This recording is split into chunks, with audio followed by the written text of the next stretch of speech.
first day pa silang pagpangitlog. So, gina-expect nato na dili pa siya 100% ang nagalay ng egg. Siguro nasa 5% pa lang yung naglalay ng egg. Kasi ngayon pa lang nag-umpisa yung pangingitlog nila. So, try natin tingnan kung marami na bang itlog.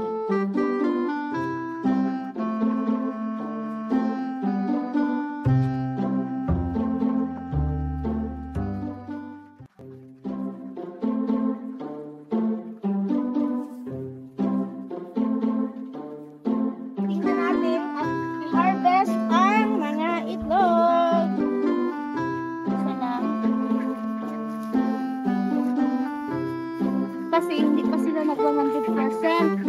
Siguro mga 5% pa lang. Kay pang 5 months and 3 weeks niya ngayon. So nag-lay na siya kasi pinapakain ko na ng duck layer. Dalawa. Yung iba sabi nila, pag first time egg daw, pag first time ng itlog, is maliliit pa daw ito. May maliliit. May malalaki din naman. Tapos, ito siya kasi gamay pa man ng among ma-harvest, i-incubate sa namo ni siya para himuog itik na nagagmay kay di pa man ni kabalo first time pa namo nag-itikan. So nasa 7 months or 6 months lahat na siguro nangingitlog, siguro mag 90% na siya kasi bago pa lang man.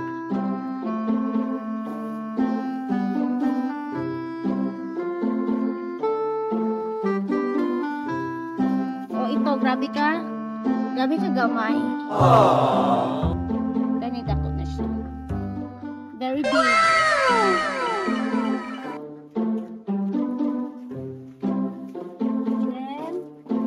Then, saon pa lang yung itlog. Kani, grabe ka cute. Pwede ba na siya incubate para mahimong? What? Sisiw? Nasa 5, 10, 15, 16.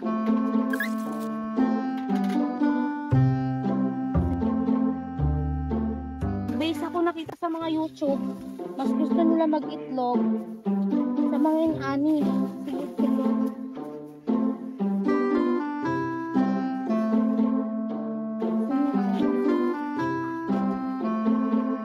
So, sa first day na pangitlog nila, kani amang na-harvest. First day, 5, 10, 15, 20.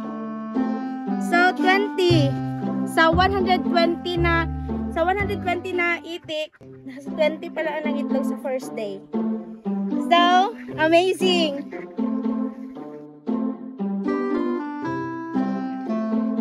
Napansin ninyo na siya itrapal na ingani. Tapos, wala sila ga itlog diri sa gawas. Wala sila ga itlog diri. Diri sila ga itlog sa sulod. Kabantay mo, oh. Na ay abli-abli. Dira na sila magsulod. Tapos dito sa sulod na sila ga-itlog.